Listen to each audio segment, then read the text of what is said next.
ریاستی اداروں کے ساتھ آپ کے تعلقات کیسے ہیں؟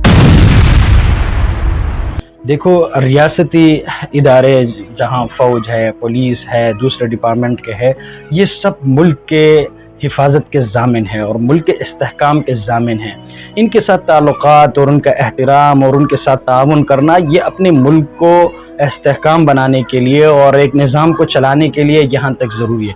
البتہ جہاں تک ہمارے ملکی دفاعی اداروں کی بات ہے، ظاہر سی بات ہے ان کا کام ملک کی دفاع ہے، اور ہر ادارے اگر اپنے آئینی دائرے میں رہتے ہوئے وہ ملک کی خدمت کرے، قوم کی خدمت کرے، تو اس کے لیے جو ہے وہ قوم اور عوام کے اندر بھی ان کے لیے ایک محبت کی فضا جو ہے یہ پیدا ہوگی، اور اس سے ملک معاشی لحاظ سے بہتر ہوگا اور ملک میں فساد بھی نہیں ہوگا اور اداروں کے خلاف بھی کوئی بولنے والے نہیں ہوں گے۔ تو ظاہر سی بات ہے پھر یہ کہ سارے نظام ہمارا انشاءاللہ بہتر چلے گا اور ملک جو ہے وہ ترقی کی طرف گامزن ہوگا۔ اور اس کے لیے یہ ہے کہ تمام اداروں کو اپنے آئینی جو ہے وہ دائرے میں رہنا چاہیے، اور سیاست میں مداخلت جہاں تک اداروں کی بات ہے، وہ یہ سیاست عوامی نمائندوں کا کام ہے۔ عوامی نمائندے سیاست کرے اور ادارے ملک کی دفاع پر توجہ دے تو انشاءاللہ کوئی فساد کا خطرہ نہیں ہوگا۔ فرقہ واریت اس وقت پاکستان کے بڑے مسائل میں سے ایک ہے، آپ کے نزدیک اس کا عملی اور درپا خاتمہ کیسے ممکن ہے؟ دیکھیے، گزشتہ دنوں میں ایک ٹی وی چینل میں نے یہ بات کی تھی کہ فرقہ واریت کا خاتمہ اس وقت ممکن نہیں ہے جب تک دیگر مکاتب فکر کے علماء کی طرف سے جو ہے وہ دوسرے مکتب فکر کے مقدس شخصیات کی عزت و احترام نہ ہو۔ فرقہ واریت کی وجہ یہ ہے کہ آپ میرے عقیدے کو چھیل رہے، میں آپ کے عقیدے کو چھیل رہا ہوں، تو اس سے ایک جھگڑا اور ایک فساد اور یہ ماحول پیدا ہو جاتا ہے۔ تو اس کا طریقہ یہ کہ حکومت وقت کو چاہیے کہ وہ تمام مکاتب فکر کو اس چیز پر پابند رکھے کہ وہ دوسرے کے مقدسات کی توہین نہ کرے۔ اگر دوسرے کے مقدسات کی توہین ہو، شاعر اسلام کی توہین ہو، ختم نبوت کا توہین ہو، حضرت ام عائشہ رضی اللہ عنہ پر جو ہے وہ توہین امیز جملہ کے ہے، تو ظاہر سے اس سے پھر فرقہ واریت کا ایک ماحول پیدا ہوگا۔ تو اس کو ختم کرنے کا طریقہ یہ ہے کہ دیکھو ہمارے ملک میں ایک نصاب ہو جس سے تمام طبقات کے لوگوں کو پڑھایا جائے، ایک ہی نصاب ہو ملک میں۔ ہمیشہ ہم یکساں نظام تعلیم کی بات کرتے ہیں لیکن اس پر عمل نہیں ہوتا۔ اب مختلف قسم کے لوگ ہیں، مختلف اسکول بنائے ہوتے ہیں، ہر طبقے کے لوگ اور ہر فرقے کے لوگ اپنے ایک اسکول بنائے ہوتے ہیں، ہر کسی کا ذہن الگ۔ اس سے دیکھو ایک آدمی کا ذہن خراب ہے، وہ اسکول بنا کے 100 بچوں کا ذہن خراب کر دیتے، تو اس سے پھر دیکھو یہ چیز بڑھتی جا رہی ہے۔ تو اس کے لیے یہ ہے کہ حکومت وقت کو چاہیے کہ وہ تمام مکاتب فکر کے علماء کو اکٹھا کرے اور ایک مشترکہ اعلامیہ وہ جاری کرے، اور جو ہے نا وہ تمام طبقات کو اس چیز پر پابند کرے کہ وہ دوسرے مسلک کے اور دوسرے مذہب کے مقدسات کا توہین نہ کرے، اور اس کا خیال ہو تو گارنٹی ہے کہ پھر فرقہ واریت کا خاتمہ ممکن ہے انشاءاللہ۔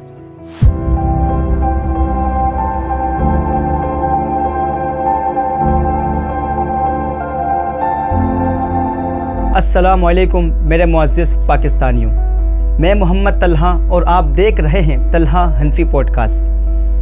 آج میرے ساتھ ایک ایسے شخصیت موجود ہیں جن کو آپ نے کہیں نہ کہیں دیکھا ہو۔ میں بات کر رہا ہوں مفتی فدا الہی صاحب، جن کا تعلق پاکستان نظریاتی پارٹی سے ہے۔ آئیے ان سے پارٹی اور ملکی مسائل کے حوالے سے بات کرتے ہیں۔ السلام علیکم۔ وعلیکم السلام ورحمۃ اللہ وبرکاتہ۔ طلحہ بھائی آپ کا بہت شکریہ، اللہ تعالیٰ آپ کو جزائے خیر دے۔ بہت بہترین کام آپ نے شروع کیا ہے اور آپ نے ہمیں یہاں پر مدعو کیا اور ہماری آواز کو عوام تک پہنچانے میں ہماری مدد کی۔ اللہ تعالیٰ آپ کا حامی و ناصر ہو۔ مفتی صاحب، میرا آپ سے سب سے پہلا سوال، مفتی صاحب آپ مذہبی پس منظر رکھتے ہیں، اتنے بڑے اور پرانے مذہبی جماعتوں کے باوجود آپ نے پاکستان نظریاتی پارٹی کا انتخاب کیوں کیا؟ دیکھیے، پاکستان نظریاتی پارٹی کا انتخاب کرنے کی وجہ یہ ہے، ہمارے جتنے بھی سیاسی اور مذہبی جماعتیں ہیں یہ صرف ایک ایجنڈے پر کام کر رہے ہوتے ہیں۔ تو پاکستان نظریاتی پارٹی کا موقف یہ ہے کہ ہم تمام مکاتب فکر کو اور تمام طبقات کے لوگوں کو ایک پلیٹ فارم میں لے کر آگے چلیں اور کام کریں۔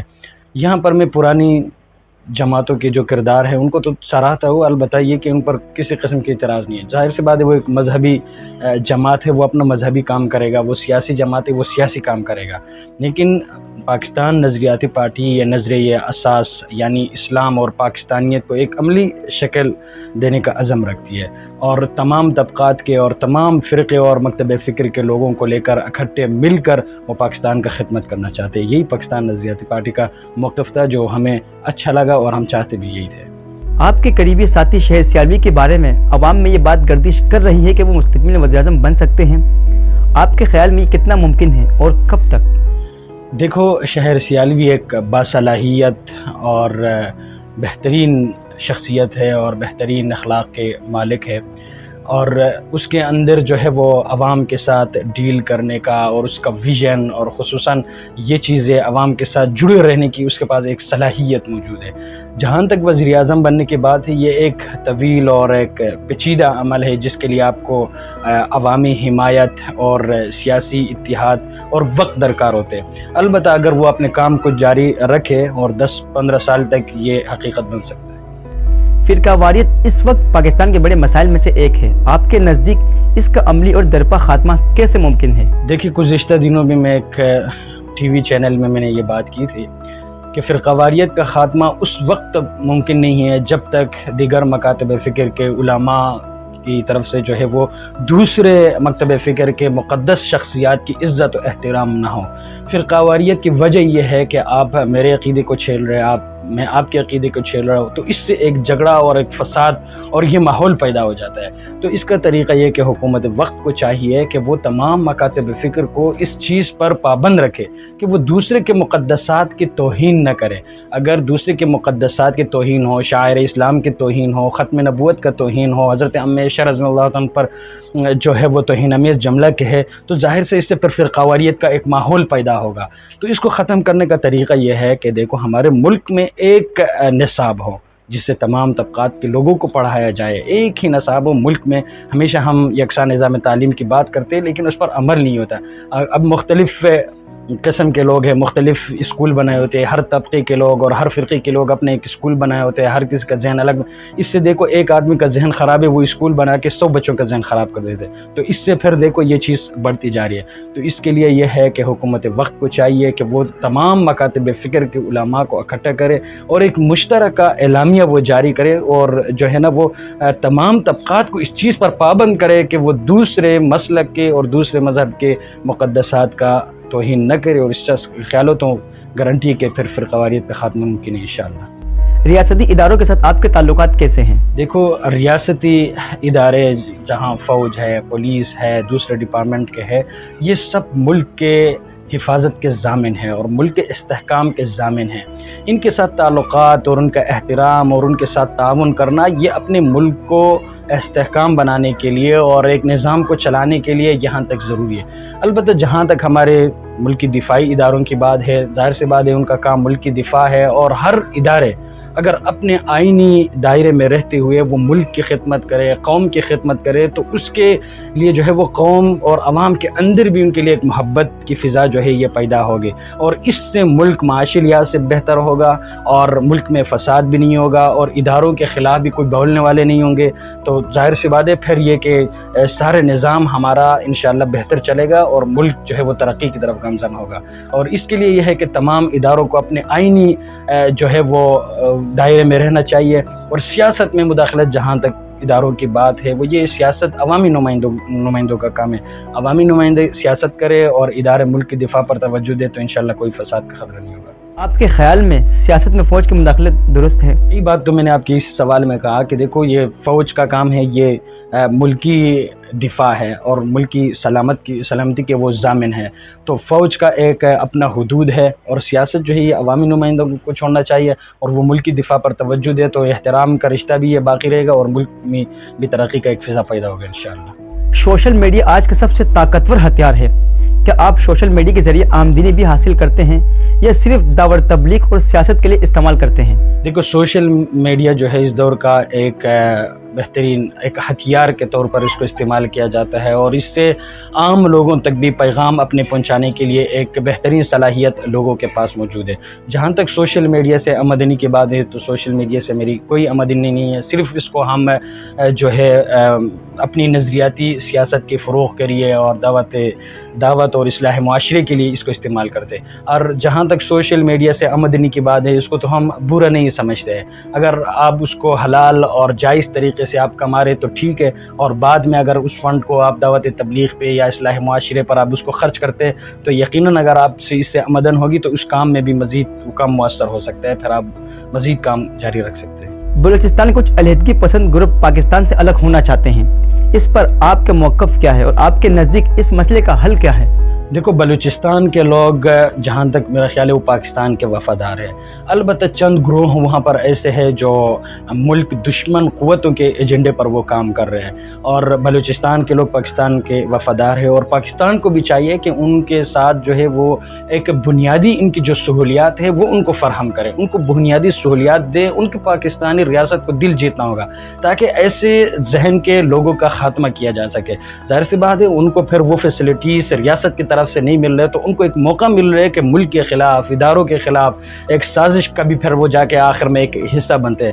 تو اس کے لیے یہ ہوگا کہ ان لوگوں کا دل جیتنا ہوگا، ان کو بنیادی سہولیت جو ہے نا وہ فراہم کرنی ہوگی، اور خصوصی طور پر ان لوگوں پر کڑی نظر رکھنا ہوگا جو ریاستی اداروں کے خلاف ہے اور دشمن ملک کے ایجنڈے پر کام کر کے وہ اپنے اداروں کو بدنام کرتے ہیں۔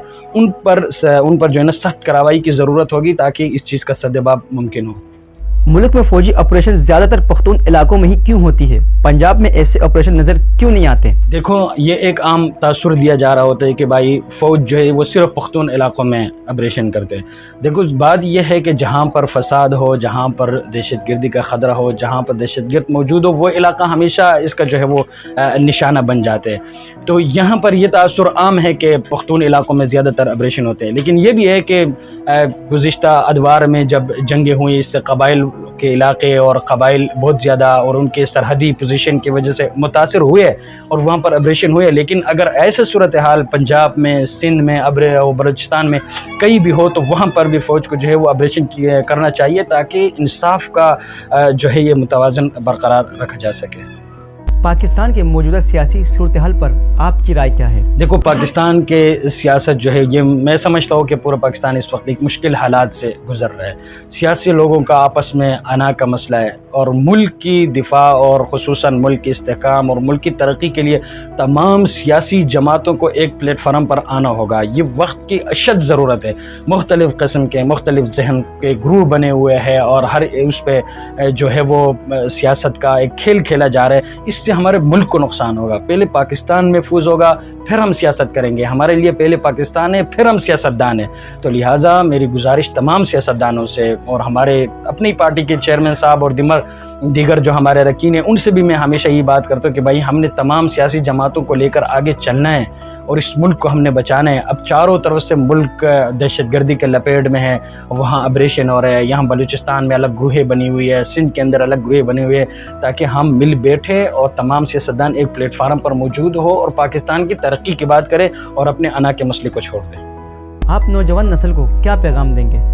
دیکھو، نوجوان نسل کو میرا پیغام تو بحیثیت سیاستدان ایک یہ ہے کہ تمام سیاسی جماعتوں نے آپ لوگوں کو بھرپور طریقے سے استعمال کیا، آپ سے اشتہار لگوائے، آپ سے جھنڈے لگوائے، آپ سے وائل چاکنگ کرائی۔ اب آپ کے پاس جو ہے ایک بہترین پلیٹ فارم جناب شہیر سیالوی صاحب نے آپ لوگوں کے لیے دستیاب کی ہے۔ الیکشن کمیشن سے ایک رجسٹرڈ تنظیم پاکستان نظریاتی پارٹی ہے، تو آپ آئے یہاں آ کر اپنے علاقے کی آپ بہترین نمائندگی کریں، اور انشاءاللہ العزیز چند دنوں بعد آپ ان لوگوں کے خلاف کھڑے ہوں گے جن کو آپ ووٹ دیتے تھے، جو آپ کے ووٹ لے کر اسمبلی میں بیٹھتے تھے اور آپ کی بات سننے کو تیار نہیں ہوتے تھے۔ تو اس کی بہت ساری مثالیں ہمارے پاس یہاں پر موجود ہے۔ گزشتہ دنوں بھی ہمارے انیس بھائی کا میں ایک انٹرویو سن رہا تھا، اس میں بھی اس نے بتایا کہ بھائی دیکھو، لڑکانہ میں ہم نے آصف زرداری کے خلاف، کوئی سوچ بھی نہیں سکتے یار آصف زرداری کے خلاف جو ہے دوسرے پارٹی اس کے حق میں بیٹھ جاتے، تو ہمارا بندہ کھڑا ہوا ہے اس کے خلاف اور آخری دن تک ان کے خلاف الیکشن لڑتے رہے۔ تو ایسے جاگیرداروں کا، وڈیروں کا اور ان سرداری نظام کو ختم کرنے کے لیے نوجوان طبقے کو آنا ہوگا، اور ان کے پاس پہلے تو چلو ایک پلیٹ فارم جو ہے وہ دستیاب نہیں تھا، اب ان کے پاس ایک پلیٹ فارم بھی ہے، تو آئے اور ہماری طرف سے آپ کو خوش آمدید ہے، اور انشاءاللہ مل کر کام کریں گے اور ملک کی ترقی کے لیے کام کریں گے انشاءاللہ۔ جانے سے پہلے ایک آخری الفاظ۔ عوام کو چاہیے کہ اگر آپ سیاستدانوں سے بہت زیادہ ان کی باتوں سے تنگ آئے ہوئے ہیں اور ان کو سلوشن وہ حل آپ کو نہیں بتاتے، تو آپ کی آخری امید پاکستان نظریاتی پارٹی ہے، آئے ہمارے ساتھ دے اور ہمارے ساتھ چلیں۔ اب ویڈیو کا اختتام کرتے ہیں، مجھے اور مفتی صاحب کو اجازت دیجیے۔ ویڈیو اچھی لگی ہو تو ویڈیو کو لائک کریں، کامنٹ کریں اور ہمارے چینل کو سبسکرائب کریں۔ ملتے ہیں نیکسٹ ویڈیو میں، تب تک کے لیے اللہ حافظ۔